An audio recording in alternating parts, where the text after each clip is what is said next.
नमस्कार, मी सहयोगिता आणि आपण पाहता चाळीसगाव डांगांची ओळख सुराज्य मराठी. पाहुयात आजची घडामोड. नमस्कार, मी संतोष मुतडक, शिवसेना तालुका प्रमुख अकोले, उद्धव बाळासाहेब ठाकरेकर. गेले 21 एप्रिल रोजी राजूर गावामध्ये काविळीच्या साथीनं थैमान घालायला सुरुवात केली आणि या काविळीनं बोलता बोलता 2 बळी घेतले. तर सरकारी आकडेवारीनुसार 350च्या आसपास लोक दवाखान्यांमध्ये ऍडमिट झाले, तर खासगी आणि इतर रुग्णालयांमध्ये गावठी उपचार घेताना 1000च्या वर ही संख्या गेली. मला वाटतं स्वातंत्र्याच्या इतिहासानंतर पहिल्यांदाच राजूर गावासाठी ही एक वेगळी साथ आली आणि ही मानवनिर्मित साथ होती असं माझं जाहीरपणे या ठिकाणी आपल्याला सांगणं आहे. खरं तर तुम्ही पत्रकार बांधव या माझ्या सोबत चर्चा करण्यासाठी आलात. मी आपल्या सर्वांचं प्रथमतः या राजूर गावच्या वतीनं आभार मानतो आणि आपल्याला सांगू इच्छितो की गेली 1 महिन्यापासून तुम्ही पत्रकार असतील, ज्याला मन असेल तो प्रत्येक संवेदनशील माणूस हा हेलावून गेला. अनेक लोक आज आजारी आहेत, करोडो रुपये खर्च झाले, 2-2, 5-5, 10-10, 20-20 लाख रुपयापर्यंत एका व्यक्तीचा खर्च झाला. तरी मात्र जी मानवनिर्मित मी म्हटलो की राजूर ग्रामपंचायतनं या गावाला पाणी पुरवठा करण्यासाठी जे निळवंडे धरणामधलं बॅकवॉटर मधून जे उद्भव आहे प्रवरा नदीवरचं, तिथून जॅकवेल मधून आमच्या राजूर गावाला पाणी येतं आणि ते पाणी जलशुद्धीकरण करून त्यामध्ये योग्य त्या उपाययोजना करून गावाला देणं अपेक्षित असतं. मात्र आमची ही राजूर ग्रामपंचायत ही पेसाची महाराष्ट्रातील सर्वात मोठी ग्रामपंचायत आहे. या ग्रामपंचायतने ही जे देणारं पाणी आहे ते बायपास केलं आणि बायपास करून TCL किंवा तत्सम गोष्टींचा वापर न करता राजूर गावाला पाणी दिलं. नियमाप्रमाणे सगळ्या उपाययोजना न केल्यामुळं, वर्ष 2-2, 3-3 वर्ष टाक्या न धुतल्यामुळं राजूर गावात ही काविळीची साथ निर्माण झाली. काविळीची साथ निर्माण झाल्यावर मला असं वाटलं होतं, गावकरी पण एका वेगळ्या अपेक्षेने पाहत होते की नैतिक जबाबदारी स्वीकारून ग्रामपंचायतचे सर्व पदाधिकारी असतील, अधिकारी असतील, काहीतरी उपाययोजना करतील, काहीतरी ठोस पावलं उचलतील. मात्र गेले 1 महिनाभरात जर आपण कालावधी पाहिला आणि तो जर घटनाक्रम पाहिला तर अत्यंत दुर्दैवी असं म्हणावं लागेल. कारण या गावात योगायोगानं आजी माजी आमदार राहतात. पालकमंत्री येऊन गेले, सीओ येऊन गेले, BDO येऊन गेले, कलेक्टर येऊन गेले, सगळे अधिकारी फक्त येऊन गेले. मात्र आजही आपण जर सरकारी आकडेवारी पाहिली तर काल 8 रुग्ण आढळले. आजही 8 रुग्ण ग्रामीण रुग्णालयामध्ये उपचार घेतात. खाजगीमध्ये किती असतील अजून माहीत नाही.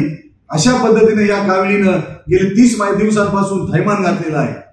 आपण जर बघितलं असेल तर पालकमंत्री आले, आढावा बैठक झाली. आढावा बैठकीनंतर त्यांनी सांगितलं की एकीकडे ग्रामपंचायतीची चौकशी चालेल आणि एकीकडे काविळीवर कंट्रोल आणण्यासाठी प्रयत्न करू. सुदैवानं की दुर्दैवानं म्हणावं लागेल तसा प्रयत्न झाला. फक्त बोलायच्याच गप्पा आणि बोलायचीच कडी, याच्या पलीकडे काही झालेलं नाही. आणि त्यांनी सांगितलं होतं की रक्तलघवीचे रिपोर्ट करण्यासाठी ते लगेच तात्काळ मिळावे यासाठी माझे उपकरण देतो. परंतु मी आताच आरोग्य अधिकाऱ्यांशी बोललो, त्यांनी जे उपकरण दिलेलं आहे रक्तलघवी तात्काळ तपासून लगेच त्याचे रिपोर्ट देण्याचं, तेच योगायोगाने ते कॅलिब्रेशन नाही म्हणतात. त्याला ते लगेच ते क्लिअर कट त्याचा अंदाज देत नसल्यामुळे पुन्हा एकदा ते रिपोर्ट अकोला संगमनेरला पाठवावे लागतात आणि ते 12, 14, 16, 24 तासानंतर मिळतात. मग नेमकी आढावा बैठकीनंतर झालं काय? ग्रामपंचायतच्या बाबत जर बोलायचं ठरलं, 17 सदस्य असताना, महाराष्ट्रातली सगळ्यात मोठी ग्रामपंचायत असताना, प्रचंड निधी या ग्रामपंचायतला येतो, तरी देखील या राजूर ग्रामपंचायतनं कोणतंही चांगलं काम न करता फक्त भ्रष्टाचाराचं पुरण म्हणून या राजूर ग्रामपंचायतकडे पाहिलं जातं. आणि एकीकडं आढावा बैठक संपन्न होते, रविवारचा दिवस ग्रामसेवकाला बडतर्फ केलेलं असतं आणि तिथून आमच्या सरपंच मॅडम गावात येतात, 2 कर्मचाऱ्यांना बोलून घेतात, आपले कागदपत्र त्या गाडीमध्ये टाकतात. गाडी देखील त्या कर्मचाऱ्याची असते, चालवणारा देखील आपला ग्रामपंचायतचा कर्मचारी असतो आणि ते कागदपत्र घेऊन पसार होण्याचा प्रयत्न करीत असतात. मात्र आम्ही ती चुनचुन आम्हाला लागली आणि आम्ही त्या ठिकाणी ती गाडी पकडली. ती गाडी पकडल्यानंतर आपण जर पाहिलं असेल, आपण सर्व पत्रकारांनी आणि चॅनेलवाल्यांनी दाखवलेलं आहे की सरपंच मॅडम त्या ठिकाणी आल्या आणि मला म्हणाल्या की आम्हाला बीडीओने ते कागदपत्र घेऊन बोलावले. मात्र आम्ही त्या ठिकाणाहून बीडीओंना फोन केला असता बीडीओंनी सांगितलं मी कोणत्याही प्रकारचे कागदपत्र घेऊन बोलावलेले नाही. हा सगळा बेबनाव कशासाठी? एकीकडे जीव जात असताना, लोक उपचार घेत असताना, पुन्हा मुंबई नाशिक नगर अशा ठिकाणी उपचार घेत असताना भेंडा फॅक्टरीला अनेक लोक येऊन गेले. भेंडा फॅक्टरीच्या माणसाला तर कुणीतरी सांगितलं की राजूरचे लोक आले त्यांना उपचार देऊ नका, आमचे आकडे वाढतात. अशा पद्धतीनं कावेरीवर नियंत्रण आणण्याऐवजी पुढे कागदपत्राची फेरफार करा, आपला भ्रष्टाचार लपवण्यासाठी प्रयत्न करावा. या पद्धतीनं या राजूर ग्रामपंचायतच्या कर्मचाऱ्यांनी, पदाधिकाऱ्यांनी, सरपंच, उपसरपंच आणि ग्रामसेवकानं हा सगळा खेळ चालवलेला आहे. आणि त्याचा परिपाक आज 20,000 लोकवस्तीचं गाव आज देखील राजूरमध्ये 5-5 दिवसांनी पाणी येतं. प्यायला पाणी सोडा, वापरायला पाणी नाही. आज निसर्गालाच की आली की काय, आपण सगळे भिजत आलात. वरतून पाणी पडतं, लोक ते पाणी आपल्या लवाचं पाणी धरतात आणि त्याचा वापर करतात. आपण पहिल्या आढावा बैठकीमध्ये मी सुद्धा आणखीन एक महत्वाचा मुद्दा मांडला होता की साहेब जनावरांना प्यायला, आज माणसाला प्यायला पाणी नाही तर जनावरांना पिण्याच्या पाण्याचं काय? आम्ही गेले 1.5 वर्षापूर्वी 1.5-2 वर्षापूर्वी एक ठराव केला होता आणि ग्रामपंचायतच्या ग्रामसभेत तो ठराव झाला. ठरावानंतर मतदान झालं. मतदानात सुद्धा राजूरमध्ये जी असलेली प्रसिद्ध विहीर होती ती विहीर उकरण्यासाठी ठराव झाला, मतदान झालं. तो मतदान देखील ती विहीर उकरण्याच्या बाजूने झालं. मात्र हे प्रशासन आणि त्यामध्ये लागेबांधे असल्यामुळे ती विहीर सुद्धा काढण्यात आलेली नाही. म्हणजे एकीकडे माणसांना पाणी नाही, प्यायला पाणी नाही, वापरायला पाणी नाही आणि दुसरीकडे जनावरांना पिण्याच्या पाण्याचं तर कोणी पाहायलाच तयार नाही. एकंदरीत जर ग्रामपंचायतचा कारभार पाहिला असेल, आम्ही 15-20 दिवसापूर्वी जेव्हा ग्रामपंचायतच्या कार्यालयापुढे आंदोलन केलं, आपण पत्रकार बांधव देखील त्या ठिकाणी उपस्थित होता. 15 वित्त आयोगातले 2022 सालच्या ज्या कचरा कुंड्या होत्या त्या कचरा कुंड्या तशा अवस्थित सीलपॅक मध्ये होत्या. त्या सीलपॅक केलेल्या कचरा कुंड्या त्या सुद्धा वाटण्याची तसदी सुद्धा यांनी घेतलेली नाही. दुसरी गोष्ट, जे ग्रामपंचायत कार्यालय यांनी मूळ ग्रामपंचायत ज्या ठिकाणी होती तिथून हलवलं आणि ते जिल्हा परिषद शाळेमध्ये ठेवलं. जिल्हा परिषदच्या शाळेमध्ये तात्पुरतं स्थलांतर करण्यात आलं आम्हाला सांगितलं. मात्र गेल्या 2-2.5 महिन्यापूर्वी आम्ही त्या ठिकाणी गेलं तर त्याला एकदम सुंदर असे कलर काम, त्याला वरतून सिलिंग करण्यात आली. मध्ये यांना टेबल खुर्च्या, हा खर्च कशासाठी कुठून करण्यात आला? जिल्हा परिषदचे शाळेची इमारत असताना त्या ठिकाणी ग्रामपंचायतनं हा खर्च कशाच्या आधारे केला, त्याला परवानगी कोणी दिली, हा सगळा गौड बंगाल नेमकं काय आहे, हा कारभार कसा चालतो? दुसरी गोष्ट आपण जर पाहिली, जुन्या ग्रामपंचायत कार्यालयापुढे काहीतरी एक शेड उभारण्यात आलं, जुन्या पात्र्याचं शेड. त्याच्यामध्ये काहीतरी आरोचं प्लॅन्ट आहे म्हणे, लोकांना माहित नाही, काही नाही. त्याच्यासाठी जुने पत्रे का वापरण्यात आले, त्यासाठी किती निधी आला, हा सगळा प्रकार जर पाहिला तर ग्रामपंचायतचा सगळा कारभार हा भ्रष्ट आहे. या भ्रष्टाचाराबाबत माननीय बीडीओ असतील, माननीय सीओ असतील, यांना वेळोवेळी आम्ही कळवलेलं आहे, मेल केलेले आहे. तरी सुद्धा राजूर ग्रामपंचायत हलायचं नाव घेत नाही. आता जर आपण पाहिलं असेल तर आम्ही जे दप्तर पकडलं, सरपंच दप्तर घेऊन चालल्या होत्या, 2 कर्मचारी होते आणि 2 सदस्य देखील त्या ठिकाणी पोलीस स्टेशनला आले. आणि मग आम्ही मागितलं का हे दप्तर आलं कसं, तर त्यांनी सांगितलं हे दप्तर चुकीच्या पद्धतीने आलं. मग बीडीओला आम्ही फोन केला, बीडीओनी त्या ठिकाणी 2 टीपीओ पाठवले आणि त्या टीपीओनी ते सगळं दप्तर, मला वाटतं हे 18 पानांचे जे अभिलेख आहेत ते यांनी त्या ठिकाणी आम्हाला सगळं लिहून दिलं आणि ते 18 अभिलेखे या ठिकाणी करण्यात आले. 4:45ला लिखापडी करायला सुरुवात केली. 3 गोण्या ते मटेरियल होतं आणि बीडीओनी सांगितल्याप्रमाणे 2 टीपीओ, एक गैरे आणि एक गायकवाड आणि एक सुपे, असे 3 टीपीओ आले होते. त्या तिघांनी हे इतकं 18 पानांचं एवढं दप्तर ते त्या ठिकाणी होते. त्यामध्ये कोरे चेक होते, सगळे रजिस्टर होते. मग हे नेमके घेऊन कुठे चालले होते? मग आम्ही त्या ठिकाणी मागणी करत होतो की ह्या दप्तराचे अफरातफर करणाऱ्यावर गुन्हे दाखल झाले पाहिजे. परंतु दुर्दैवानं राजकीय प्रेशर म्हणावे की काय, की आणखी दुसरं काय असेल, त्यांच्यावर कोणत्याही प्रकारचा गुन्हा दाखल झाला नाही. मात्र हे लिखापडी केलेलं दप्तर 4 तारखेला आम्ही पोलीस स्टेशनला सील केलं. पोलिसांच्या समक्ष काही पंचांच्या समक्ष, साक्षीदारांच्या समक्ष ते सील केलेलं सगळं दप्तर त्या ठिकाणाहून राजूर ग्रामपंचायतच्या कपाटात आणलं. ते कपाट देखील सील केलेलं आहे. मग पालकमंत्र्यांची सभा आढावा बैठक होते, रविवारचा दिवस. सरपंच लगेच दप्तर घेऊन पळतात आणि नंतर 14 दिवस, आता 4 तारीख म्हणजे जवळजवळ 14 दिवस झाले. 14 दिवसानंतर त्या दप्तराची काहीच गरज भासली नाही. मग सरपंच या दप्तर कुठे घेऊन चालले होते. नंतर आम्ही गैरे टीपीओला विचारलं, तुम्हाला काही बोलणं झालं का? ते म्हणे नाही, आमच्या ग्रामपंचायतच्या ग्रामविकास अधिकाऱ्यांनी दप्तर बोलवलं होतं. बडतर्फ केलेल्या माणसाकडे दप्तर घेऊन कसे जातात?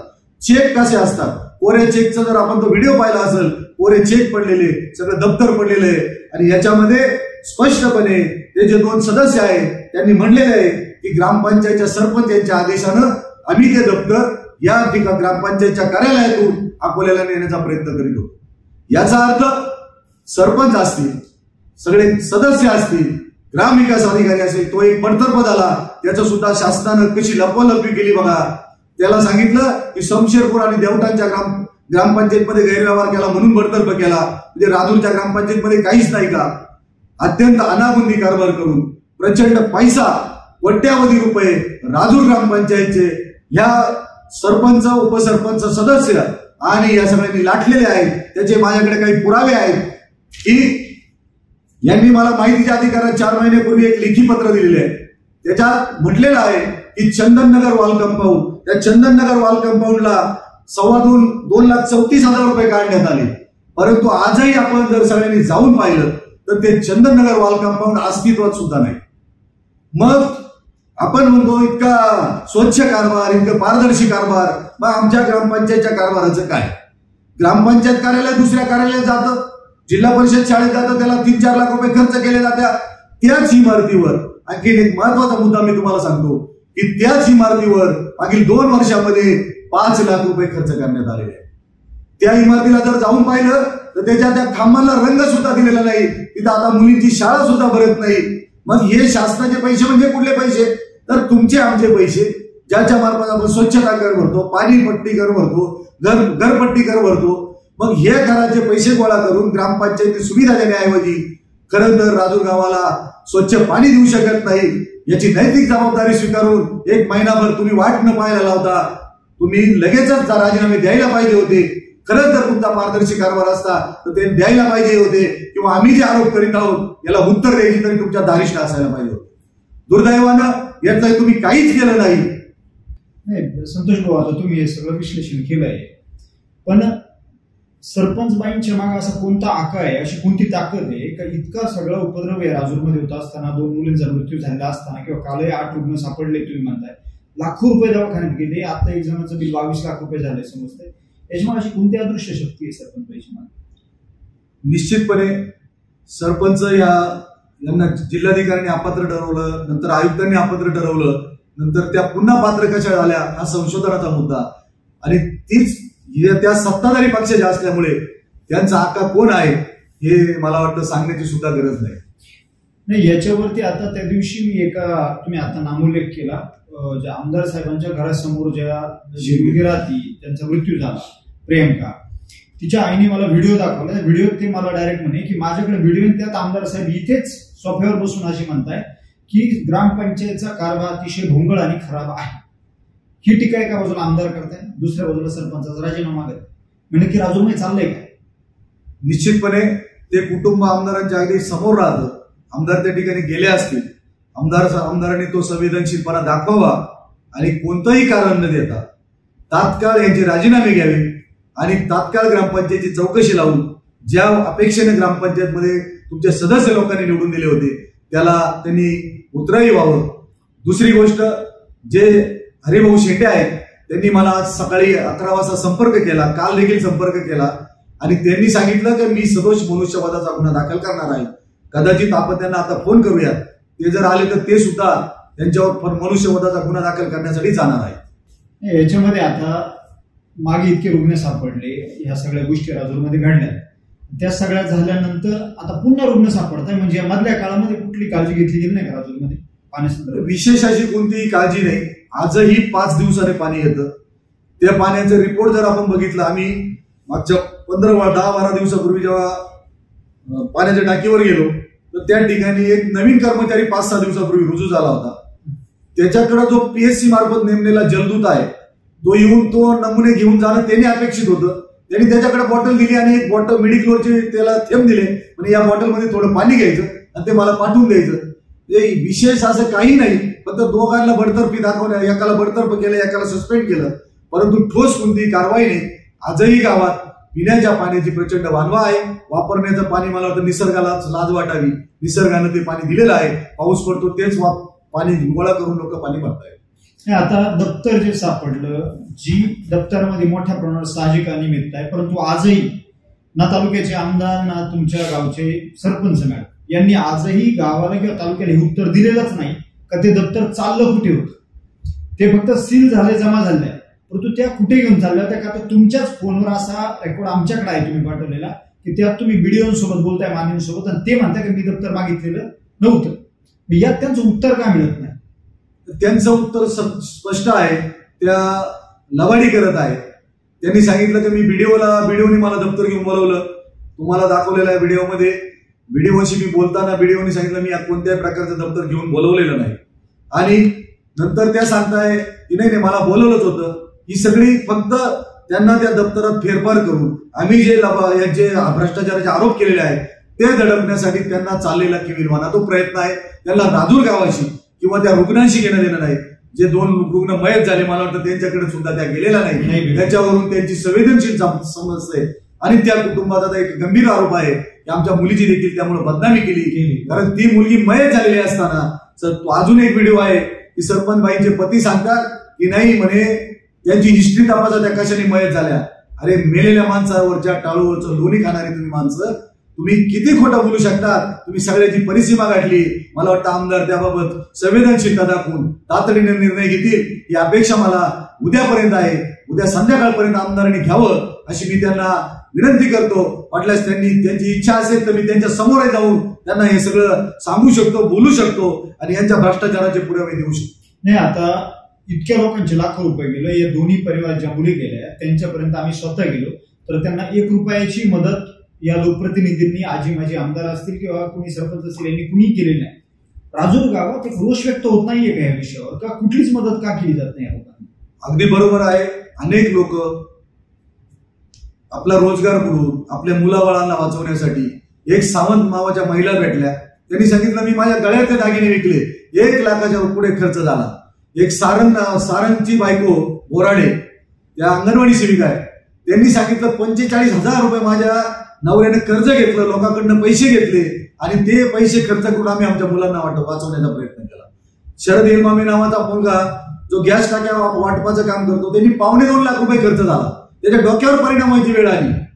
हरिभाऊ शेट्टींच्या मुलीला प्रचंड खर्च झाला, पण त्या मानसिक धक्क्यातून त्यांना सावरण्याऐवजी यांनी त्या मुलीवर आरोप केल्यामुळं त्या मुलीच्या अंत्यविधीच्या दिवशी त्या महिलेची अवस्था अत्यंत वाईट होती. ती डोळ्याने पाहत नव्हती. म्हणून त्या दिवसापासून मी सुद्धा ठरवलं की कुणी येऊ ना येऊ, परंतु आपल्याला हे काम करायचं आहे. चुकीला चूक म्हणायचं आहे, व्हायचं ते होईल. लोक वेगवेगळ्या मार्गाने बोलत असतात, परंतु आपलं काम आपण सोडायचं नसतं. दुर्दैवानं आजही त्यांना कळत नसेल, परंतु गावात प्रचंड रोष आहे. जर तुम्हाला मतांचीच भाषा समजत असेल तर लोक तुम्हाला ती सुद्धा भाषा काही दिवसात नक्कीच दाखवतील. शेवटचा प्रश्न तुम्हाला माझा, नंतर सर बोलतील. शेवटचा प्रश्न, तुम्ही इतके आरोप करताय, आकडेवारी दाखवताय, तुमचा अंदाज काय किती लाख रुपयांची किंवा करोड रुपयाची अनियमितता ग्रामपंचायतीत असेल? नक्कीच मी आयुक्त जे गेडाम साहेब आहेत त्यांना हे अधिकार आहेत की ज्या ग्रामपंचायतमध्ये अनियमितता असेल ती जर आढळली तर ते ग्रामपंचायत बरखास्त करू शकतात. अशा ग्रामपंचायत महाराष्ट्रामध्ये बरखास्त झालेल्या आहेत. मला वाटतं अनेक कोट्यवधी रुपयाची भ्रष्टाचार झालेला आहे. त्यातले 2-4 पुरावे तर आताच समजतात. म्हणजे ती व्हेकल असेल, इलेक्ट्रिक व्हेकल असेल, त्या कचरा कुंड्या असतील 2 वर्षापूर्वी वापरलेल्या, त्या फायबर मुताऱ्या असतील, अनेक लोकांचे अजून टेंडर नाही आणि कामं चालू आहे. किंवा खंडेरावाला जाणारा रस्ता त्याचं टेंडरिंग झालेलं आहे पण तो काम ते दुसऱ्यांनीच केलं. असे अनेक मुद्दे, त्या मुद्द्यांवर नक्कीच योग्य वेळ आल्यावर पूर्ण सविस्तर मी तुमच्याशी बोलेन आणि त्याचे पुरावे देखील देईल. ही अत्यंत गंभीर गोष्ट आहे. परंतु भ्रष्टाचारात माणसं इतकी वाद गेली. आमचे राजूर ग्रामपंचायतचे सगळे सदस्य सगळेच्या सगळे सदस्य अपवादात्मक परिस्थितीमध्ये 2-4 जर महिला सोडल्या तर प्रत्येक जण ठेकेदार झाला, त्या जर राजूरमध्ये कामं झाली त्यांची जर चौकशी केली, एखादी SIT स्थापन करून जर चौकशी झाली, झालेल्या गटारी 50,000 रुपये तिचं मूल्यांकन होणार नाही, त्यांनी 2.5 लाख रुपये काढलेले हे आपल्याला निदर्शनास येईल. एक डोंगळा पाईप टाकला 200, 100, 200, 300 मीटरचा. आम्ही सुद्धा आपण सगळे शेतकरी आहोत. 300 मीटरचा पाईप कितीला मिळतो, यांनी त्याच्यासाठी 2.5 लाख रुपये काढलेले, ही अत्यंत गंभीर गोष्ट आहे. संतोष भाऊ, राजकारणाची धार ही थोडी बोथट झाली, जसं तुम्ही आता सांगितलं त्या पद्धतीने. साधारण 8 ते 9 वर्षापूर्वी जेव्हा किरण लामटे साहेब आज आमदार आहेत, ते जिल्हा परिषद सदस्य होते 2.5 वर्षासाठी राजूर गटाचे. तर त्या परिस्थितीमध्ये अशी परिस्थिती होती की राजूरला पाणी येत नव्हतं. राजूरची जी पाणी पुरवठ्याची विहीर झालेली आहे, त्या विहिरीला पूर्णपणे प्लॅस्टर सुद्धा झालेलं नाही व्यवस्थित. आणि त्यावेळेस तिथे एक मधमाशाचं पोळं झालं होतं. डॉक्टर साहेब स्वतः तिथं जाऊन ते पोळं त्यांनी काढलं. त्या परिस्थितीमध्ये त्यावेळेस राजूरला 15 दिवस पाणी नव्हतं. डॉक्टर साहेबांनी स्वतः टँकर लावून गावाला पाणी पुरवठा केला. तर डॉक्टरांचे जे काही समोरचे राजकारणी विरोधक असतील तर त्यावेळेस एक स्पर्धा लागली होती की डॉक्टरांनी 4 टँकर टाकले तर आम्ही 8 टँकर टाकणार. आणि स्वतः डॉक्टर असताना डॉक्टरांकडे आजपर्यंत कावीळ स्पेशलिस्ट आहेत, बरेच कावीळचे रुग्ण गेलेले आहेत. मी स्वतः 10 वर्ष कावीळाचे ट्रीटमेंट त्यांच्याकडे घेतलेली. मला दर 6 महिन्याला कावीळ होत होती. त्यावेळेस डॉक्टर एकदम सतर्कतेने त्यांना मलाही आणि आलेल्या रुग्णांना सुद्धा ते उपचार करत होते. डॉक्टरांना ह्या काविळीची दाहकता माहिती असून सुद्धा आजही डॉक्टर स्वतः डॉक्टर असताना कुठल्याही प्रकारे पाण्याची सोय केलेली नाहीये, किंवा त्यांनी ही जी काविळीची साथ आहे ही स्वतःच्या स्तरावर, आमदारकीच्या स्तरावर जी आटोक्यात आणायला पाहिजे त्यासाठी खास प्रयत्न झाले नाही. म्हणजे काय असं राजकारणात खरंच बोथटपणा आलाय का? नेमकी तुमचं काय मत आहे याबाबत? आणि जो दुसरा प्रश्न असा आहे की राजूरची जी नळ योजना आहे ती सर्वात फेलच गेलेली आहे. कारण की आज 12 महिन्यात आपल्याला 8च महिने पाणी येते, 4 महिने पाणी येत नाही. ही कायमस्वरूपी नळ योजना एक खंडेरावच्या टेकडीहून व्हावी, यासाठी तुमचं काय मत असेल? अगदी मी तुमच्या मताशी सहमत आहे की 8-8.5 वर्षापूर्वी प्रत्येकाला कुणाला तरी आमदार व्हायचं असतं, कुणाला तरी काहीतरी करायचं असतं, म्हणून ती जी स्पर्धा लागली त्यातून गावासाठी काहीतरी देता येतं का, तो प्रयत्न प्रत्येकाने केला. सुदैवाने डॉक्टर आमदार झाले. स्वतः डॉक्टर असल्यामुळे माझ्याही तुमच्यासारख्या भाबड्या अपेक्षा आहेत की डॉक्टरांनी याबाबत राजूरमध्ये मला वाटतं एकही बैठक घेतली नाही. इव्हन ग्रामपंचायतीची सुद्धा मला वाटतं या काळामध्ये एकही बैठक झाली नाही. त्यांनी म्हणजे तेव्हा मोफत पाणी द्यायला कुणी पण पुढे यायचा. पण आता माझे आमदार बीडीओला सांगत होते, तेव्हा मी त्या ठिकाणी होतो, की लगेच टँकर चालू करा, परंतु बीडीओनी सुद्धा टँकर चालू केलेले नाही. एकीकडे प्रचंड पैसा विकास कामांसाठी आहे असं ग्रामपंचायत पासून होती, आणि दुसरीकडे गावाला प्यायला पाणी यांनी देऊ शकलेले नाही, वापरायला पाणी देऊ शकलेले नाही. दुसरा मुद्दा तुम्ही जो सांगितला की 4-8 महिने पाणी येतं, परंतु भाऊ तुम्ही गावातल्या ग्रामपंचायतचा आपला नियम आहे की दिवसाआड पाणी, म्हणजे 365 दिवसापैकी 180 दिवस पाणी येतं. त्यात असे प्रॉब्लेम सुरू झाले, कधी लाईट जळणे, कधी लाईट नसते, कधी अनेक वेगवेगळ्या आपत्ती येतात. फक्त 100 दिवस पाणी देऊन राजूर ग्रामपंचायत राजूर ग्रामस्थांकडून 365 दिवसाचं पाणीपट्टी वसूल करते. हा सुद्धा राजूर गावरांवर अन्याय आहे. आता तर 5 दिवसांनी पाणी, म्हणजे वाईट महिन्यात 6 दिवस पाणी, आणि घरपट्टी पाणीपट्टी मात्र दर महिन्याची एकूण 1 दिवसाची घेतली जाते. हा सुद्धा अन्याय आहे. तिसरी गोष्ट, इच्छा असेल तर मार्ग मिळतो. थोरात साहेब निळवंड्याचं पाणी बाय ग्रॅव्हिटी संगमनेरला नेऊ शकतात, परंतु आम्ही ही योजना चुकीची, ती योजना चुकीची. परवा आढावा बैठकीत सुद्धा पालकमंत्र्यांच्या कोणीतरी म्हणलं की मुंडे साहेबांनी 95 साली योजना दिली ती चुकीची आहे. अरे मुंडे साहेबांनी 1995 साली भाजप शिवसेना युतीचं सरकार असताना 5.5 कोटी रुपयाची योजना दिली. तिच्यामुळे राजूर गाव आजपर्यंत आहे. तिच्यामुळे तरी राजूरला प्यायचं पाणी मिळतं. एक जॅकवेल बनवला, सगळं चांगलं केलं, परंतु तुमचं नियोजन नाही, प्रशिक्षित कामगार नाही, तुमच्या मोटरींवर काही ऑटो बसवलेले नाही, यामुळे ती योजना फेल गेलेल्या आहे. किंवा आजही तिथं जर पाहिलं तुम्ही, कुणालाही कळत नाही. जर आज ग्रामपंचायत सदस्यांना जरी विचारलं तुम्ही एका 1 लाख लिटर जर पाणी जमा झालं तर 1/2 इंची नळ कनेक्शन किती लोकांपर्यंत जाईल ते त्यांना सांगता येणार नाही. कर्मचारी प्रशिक्षित नाही, फक्त भ्रष्टाचार करायचा. रोजंदारी सगळ्या यांच्या काहींच्या चुलीच त्या ग्रामपंचायतीवर चालतात असा माझा आरोप आहे. म्हणून जसं थोरात साहेबांनी नेलं तशी माझी तुमच्या माध्यमातून अत्यंत चांगला मुद्दा आहे की भंडारदाराच्या पायथ्याला जर पाईप टाकला बाय ग्रॅव्हिटी पाणी येऊ शकतं. कुठं अडचण येत असेल तर आपण एखादा बोगदा तयार करू शकतो आणि त्याबरोबर राजूर बरोबर मागची गावं पण मागतील, 8-9 गावं पण त्यांना सुद्धा पाणी मिळेल, कॉक चालू केल्यावर पाणी मिळेल. परंतु राजकीय इच्छाशक्ती असली पाहिजे आणि तसं करण्यासाठी धडपड देखील असली पाहिजे. पाठपुरावा केला तर ते शक्य आहे. तुम्ही म्हणल्याप्रमाणे खंडेरावावर पाणी येणं ही चुकीची गोष्ट आहे. मी सुद्धा त्या जेव्हा MGPचे अधिकारी आले त्यांच्यासोबत आमची पाईपलाईन शेतासाठी त्या दिगंबरच्या पासून आहे ती इनफिजिबल आहे, तिच्यापेक्षा ही हाईट कमी आहे म्हणून ती योजना त्या ठिकाणून बसत नव्हती म्हणून ती योजना या ठिकाणावर आलेली आहे. दुसरी गोष्ट, हे जे लाईट बिल 7 कोटी रुपये थकबाकी दाखवतात, तुमच्याकडे नियोजन नाही. तुम्ही रात्रीच्या मोटारी चालवल्या पाहिजे, त्या रात्रीच्या चालवत नाही. कोण चालवतं काय नाही, यांना फक्त पैसे रात्रीचं दिवसा जर दप्तर चोरीच्या ते रात्रीचं काय लक्ष देणार आहे. म्हणून यांच्याकडून कोणत्याही अपेक्षा नाही. परंतु जर भंडारदरा धरणाच्या पायथ्याशी जर मला वाटतं पाईप टाकला तर पाणी येऊ शकतं. तेच राजूर गाव आणि इतर गावांसाठी फायदेशीर राहील. त्यामुळं हे जर बाकीचे स्वतःच कुणी आकलेचे दारा तोडत असतील, ते छोटे अधिकारी असतात, ते प्रशिक्षण घेतलं असतं, ते टेक्निकली त्यांच्या बाजू तपासत असतात. त्यांनी एकदा तो सर्वे करावा आणि त्यातून मार्ग काढून राजूर आणि 8 गावच्या पाण्याचा प्रश्न मिटवावा अशी मी आपल्या माध्यमातून त्या सर्वांना विनंती. आता कावीळच्या प्रश्नावर तुम्ही आत्मदहनाचं बोलताय, बरोबर? कावीळच्या प्रश्नावर बोलताय. परवा दिवशी तुम्ही आत्मदहनाचा इशारा ग्रामपंचायत कार्यालयासमोर करणार, हो ग्रामपंचायत, बरोबर. हे करत असताना खरं तर आत्ताच मी तुम्हाला प्रश्न केला की तालुक्याचे तहसीलदार असतील, BDO असतील, इतर अधिकाऱ्यांनी खरं तुमची दखल घेतली गेली पाहिजे. त्यांनी कोणी संपर्क केला तुम्हाला? अजिबात नाही. आतापर्यंत कुणाचाही साधा फोन आलेला नाही. निवेदन दिल्यानंतर कुणाचाही फोन आलेला नाही. मीच परवा BDOना मेसेज टाकला की तुम्ही आमच्या सही दप्तर सील केलेले ते दप्तर कधी उघडणार, म्हणजे आम्हाला काम असतं, काही ठिकाणी जायचं असतं. ते म्हणजे TPO येतील, मात्र कोणी TPO आला नाही. आता मला वाटतं ग्रामपंचायत सध्या ग्रामविकास अधिकारी सुद्धा नाही, अशी परिस्थिती आहे. कुणाचंही लक्ष नाही. तुम्हाला कुणी अजून संपर्क केलेला नाही? कुणी गावालाच कुणी वाली नाही.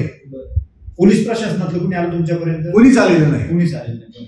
ठीक आहे. आता ही दप्तर चोरी आणि कावीळ हे अतिशय गंभीर विषय राजूरमध्ये असतानाही खरं तर तालुक्याचे जे लोकप्रतिनिधी आहेत त्यांच्याकडनं तालुक्यात दारूबंदी आणि अकोले तालुका एज्युकेशन सोसायटीच्या विषयावर बोललं जातं. परंतु इथे इतके गंभीर विषय असताना तुम्ही आत्मदहनाचा प्रयत्न करताय. आज नक्की या सगळ्या प्रकरणात ते हात काढून घेत आहे आमदार, की नक्की त्यांची मानसिकता नाही याच्यात काम करण्याची? काय वाटतं तुम्हाला? आता तो मलाही पडलेला प्रश्न आहे, त्यामुळे हा प्रश्न त्यांनाच विचारलेला बरा राहील.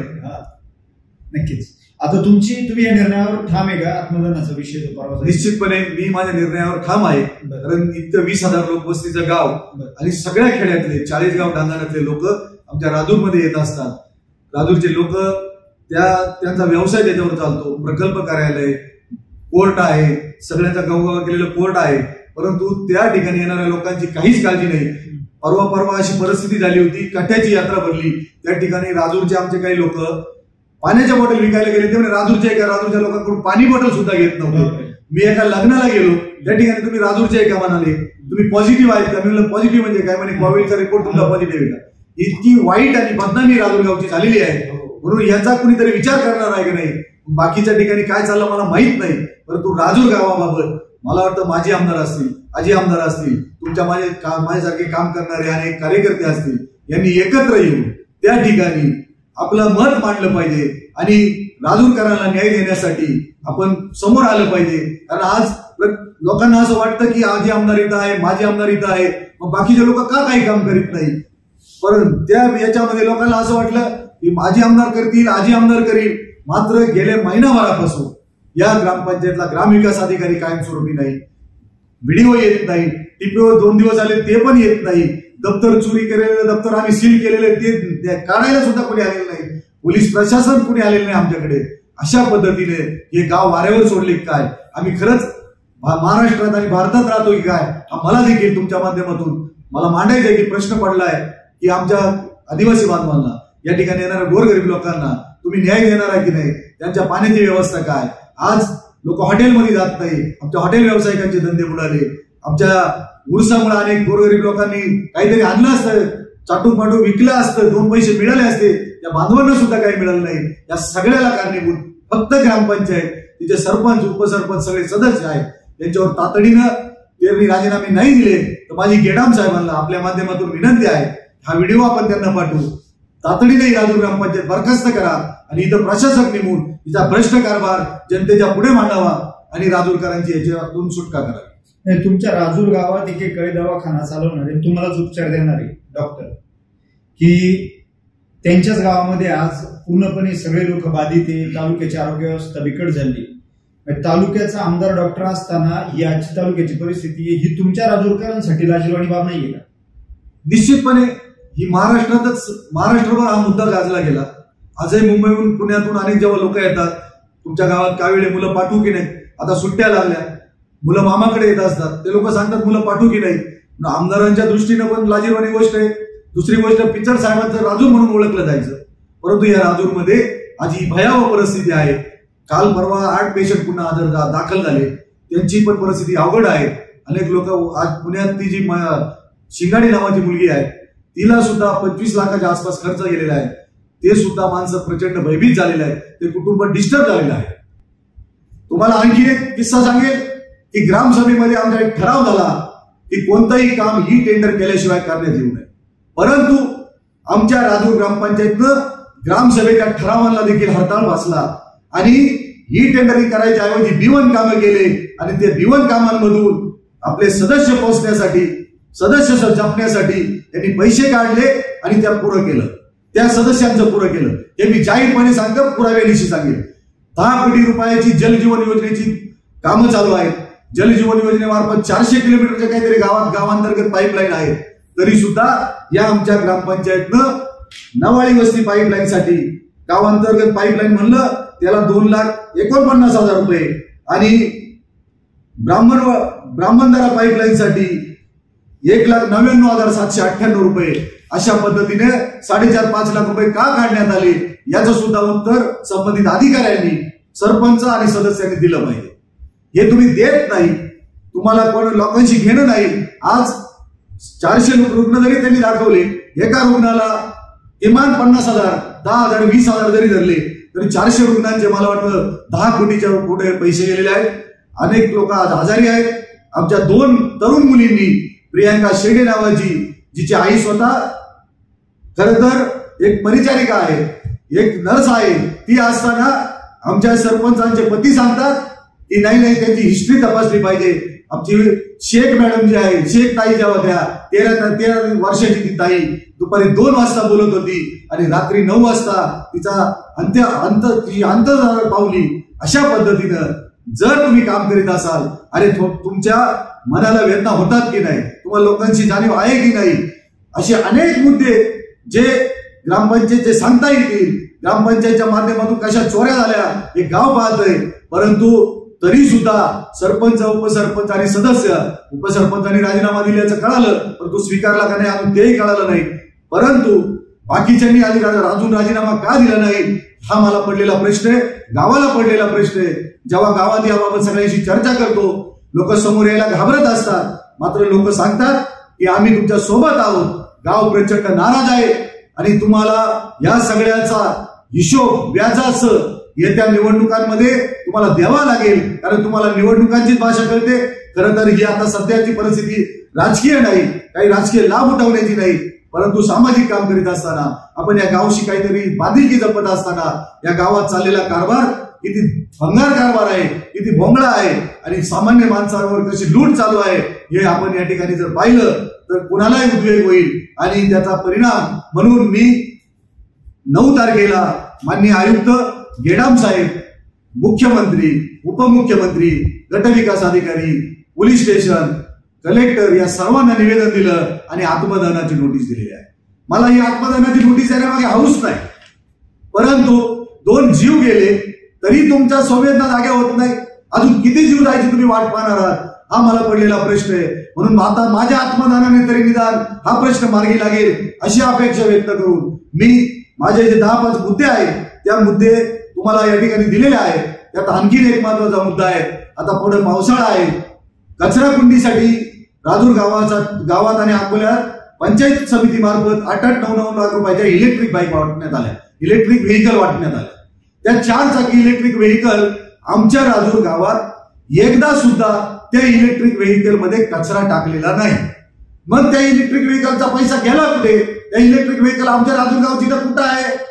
तो एक संदीप वाळे नावाचा जो काही तथाकथित माणूस आहे त्याच्या घराच्या पुढे आजही ती इलेक्ट्रिकल व्हेकल त्या ठिकाणी आहे. वाटल्यास आपण हा कार्यक्रम या ठिकाणी पत्रकार परिषद संपल्यानंतर तिथं जर गेलो तर तुम्हाला ती सुद्धा पाहायला मिळेल.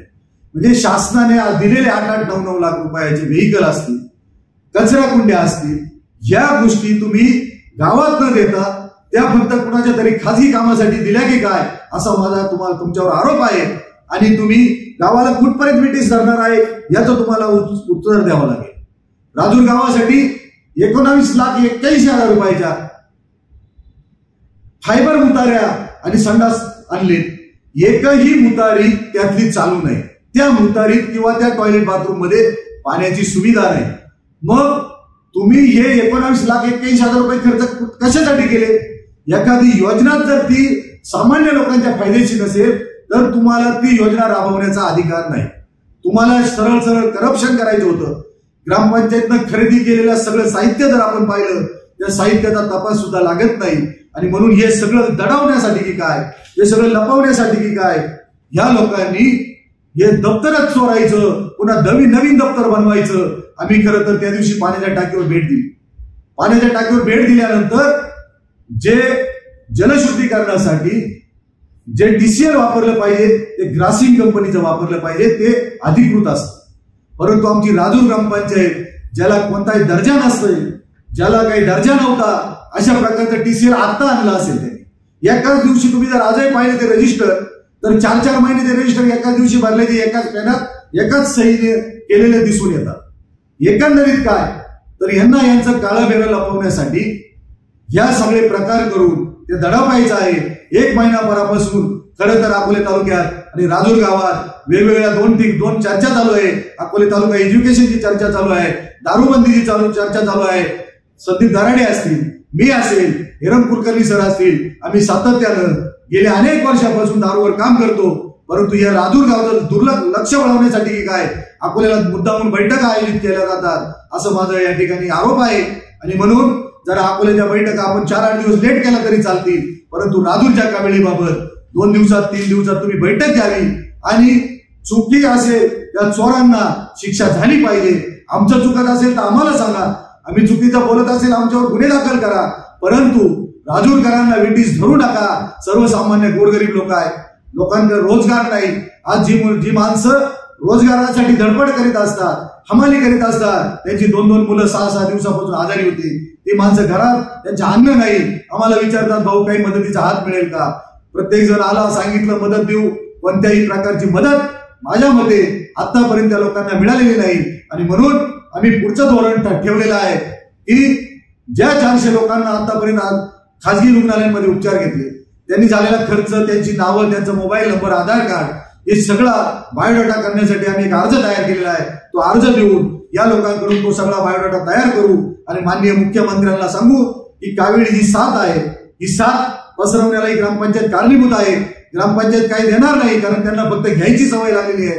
ते देऊ शकत नाही कारण त्यांना राजूरला प्यायला पाणी देता येत नाही, ते काहीच देणार नाही. आम्ही त्या दिवशीच्या बैठकीत सुद्धा सांगितलं होतं की जोपर्यंत कावेळीची साथ आहे, कंट्रोलमध्ये येत नाही, तुम्ही घरटी 1-2 बॉक्स 5-6 रुपयाला पाण्याची बॉटल मिळते, 2-2 बॉक्स तुम्ही जर देऊ शकले असते तर मला वाटतं 100-100 रुपयाचे बॉक्स दिले असते तर पिण्याच्या पाण्यानं कावेळी थोडीफार तरी आटोक्यात आली असते. वापरण्यासाठी 6 टँकर आम्ही म्हणत होतो प्रत्येक वार्डमध्ये, बीडीओनी कबूल केलं होतं, मात्र ते सुद्धा पाणी दिलेलं नाही. आज लोक 500, 700, 1000 रुपये खर्च करून पाणी वापरायसाठी घेतात. लग्न सराईचा सीझन आहे, धंद्याचा सीझन आहे. यांच्या नालायकपणामुळं उरूस जो वर्षातून एकदा भरतो, गावातल्या लोकांना रोजगार मिळतो. आमच्या खेड्यापाड्यावर माय मावल्या, आमचे गोरगरीब आदिवासी बांधव टोपले काठ्या काही ना काही घेऊन येत असतात, ते त्या उरसामध्ये विकत असतात. काही हिरडा वेडा असेल, काही आपल्या जंगली वनस्पती असतील त्या आणून त्या विकत असतात. यांचा सुद्धा रोजगार बुडाला. या सगळ्याला कारणीभूत केवळ आणि केवळ राजूर ग्रामपंचायत सरपंच, सर्व सदस्य आणि ग्रामविकास अधिकारी आणि त्यांच्यावर लक्ष ठेवणारे सगळे अधिकारी आहेत असं माझा जाहीरपणे आरोप आहे. दुसरी गोष्ट, यांच्याच सोबत ग्रामपंचायत सोबत PHC न सुद्धा चांगलं काम करायला पाहिजे होतं. 15-20 दिवसात पाण्याचे नमुने घेतले पाहिजे होते, मात्र यांनी कोणताही नमुना घेतला नाही. सगळे बोगस नमुने तयार करण्यात आले आणि म्हणून कावेरीचा सात पसरण्याला देखील त्या PHC वाले जे जबाबदार आहे, मला वाटतं त्यातले एक पिसे नावाचे एक रस्ता त्यांना सस्पेंड करण्यात आलेला आहे. यांच्यावर फक्त सस्पेंड करून भागणार नाही, सगळी रिक्वायरी केली पाहिजे, सगळ्या लोकांचं झाले नुकसान भरपाई घेतली पाहिजे आणि यांना जाब विचारावा. म्हणून मी माझं परवाच्या दिवशी मंगळवारी सकाळी 11 वाजता राजूर ग्रामपंचायत कार्यालयापुढे स्वतःला जाळून घेऊन आत्मदहन करणार आहे. मला वाटतं माझ्या आत्मदहनानं तरी या राजूर गावाला पुन्हा एकदा सुरळीत सगळी पाणी व्यवस्था आणि भ्रष्ट कारभार सोडून भ्रष्टाचार मुक्त ग्रामपंचायत कशी मिळेल अशी मी या ठिकाणी अपेक्षा करतो. पुन्हा एकदा पाऊस असतानाही आपण सर्वजण आलात, सर्व पत्रकार बांधवांचं, इलेक्ट्रॉनिक आणि प्रिंट मीडियाचं मी राजूर गावच्या वतीनं आभार मानतो. धन्यवाद. आपल्या सुराज्य मराठीच्या YouTube चॅनलला सबस्क्राईब करायला विसरू नका.